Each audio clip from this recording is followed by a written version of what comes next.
என் உயிரான உயர்சாதி சத்திரியர் என சொந்தங்களே, குன்றக்குடி திருக்கோயிலில் உள்ள யானை பார்த்திங்கன்னா தீ விபத்து ஏற்பட்டு, விபத்தல்ல அது எப்படின்னு தெரியல. அந்த தீ விபத்து, அந்த யானை இறந்து இருப்பதுங்கிறத விட கொலை செய்யப்பட்டதுங்கிறது உண்மை. அந்த வீடியோ நான் பார்க்குறேன். இறைவா, ஒரு கடவுளுக்கு இணையான ஒரு அந்த காலத்தில் ஒரு சாமி பக்தியோட எப்படி போட்டுருந்தாங்க. இன்னைக்கு நாத்திக கும்பலுடைய ஆட்சியில் பணம் மட்டுமே குறிக்கோளாக எல்லாருமே இப்படி அந்த தீ விபத்து ஏற்பட்டு சம்பளம் வாங்கிட்டு வேலை செய்கிற அதிகாரிங்க அதை அணைச்சிருந்தா அதை காப்பாற்றிருக்கலாம். காப்பாற்றலை. அந்த வீடியோ நான் பார்க்கல. அப்படியே அந்த யானை துடிச்சு இறக்குது. இன்னும் நம்ம பார்த்திங்கன்னா சுயநலம்ன்ட்டு எதையுமே நம்ம கேட்காமையும் நம்ம போயிட்டோம். இந்த சத்திரியர் இனத்தின் கட்டுப்பாட்டில் மன்னர் காலத்தில் இறக்கும்போது நம்மளுடைய சமூகங்கள் நம்மளுடைய சொல் பேச்சு கேட்டு எல்லாரும் நடக்கும்போது எப்படி இருந்தது கோயில்கள், எத்தனையோ குரல்கள் விளக்கப்பட்டது. எப்படி இருந்துச்சு. தன்னுடைய மகனையே சோழர் அப்புறமேல தன்னுடைய மகனையே பார்த்திங்கன்னா பசுமாட்டை கொன்னதுக்காக பார்த்திங்கன்னா தேரேற்றி கொன்னாங்க. அப்படிப்பட்ட நமது முன்னோர்கள் வாழ்ந்த பூமியில் சமூகநீதி சமத்துவம்னு பேசி இன்றைக்கி பார்த்திங்கன்னா எந்த வரலாறும் இல்லாத ஜாதி கும்பல்கள் ஆள்றனால பணம் மட்டுமே குறைக்கோளா சென்று எத்தனையோ நம்ம பக்தியோடு நம்ம முன்னோர்கள் காசு தராங்க. அந்த பணத்தையெல்லாம் என்ன பண்ணுறாங்க, என்னமோ பண்ணிட்டு இருப்பாங்க. நீங்கள் அந்த யானைக்கு ஒரு பாதுகாப்பு பண்ணியிருக்க வேண்டாமா? நீங்கள் ஒரு தீயணைப்பு கருவி வாங்கியிருக்க வேண்டாமா?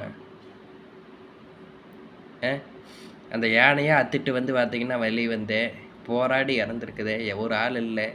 அந்த தீயை அணைச்சிருக்க வேண்டாமா? ஒரு தீயணைப்பு கருவி வாங்குறதுக்கு கூட காய்ச்சல் இல்லையா?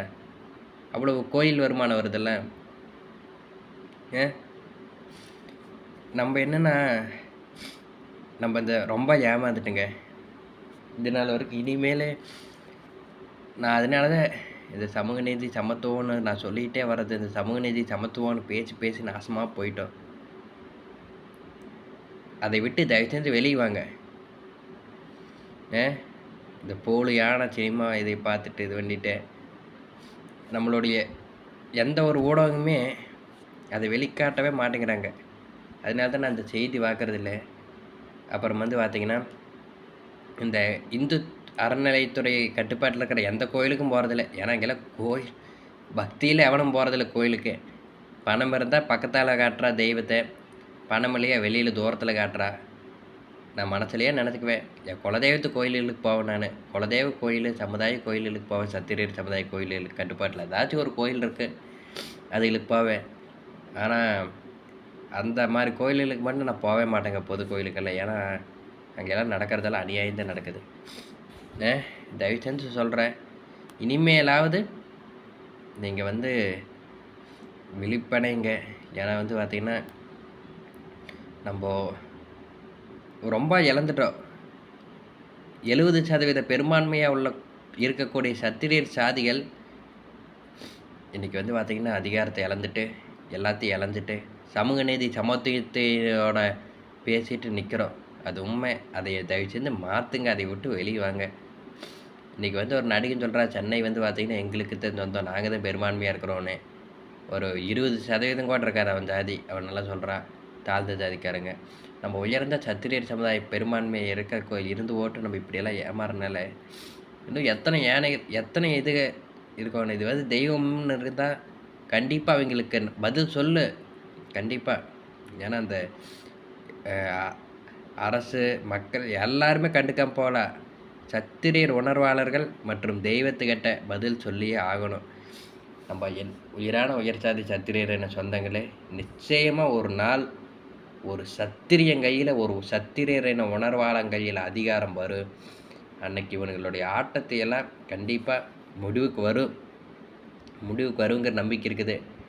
யாரோ என்னமோ சொல்லிட்டு போகிற, கண்டிப்பாக ஒருங்கிணைங்க, நம்ம நிச்சயமாக நம்ம மாற்றத்தை ஏற்படுத்துவோம்.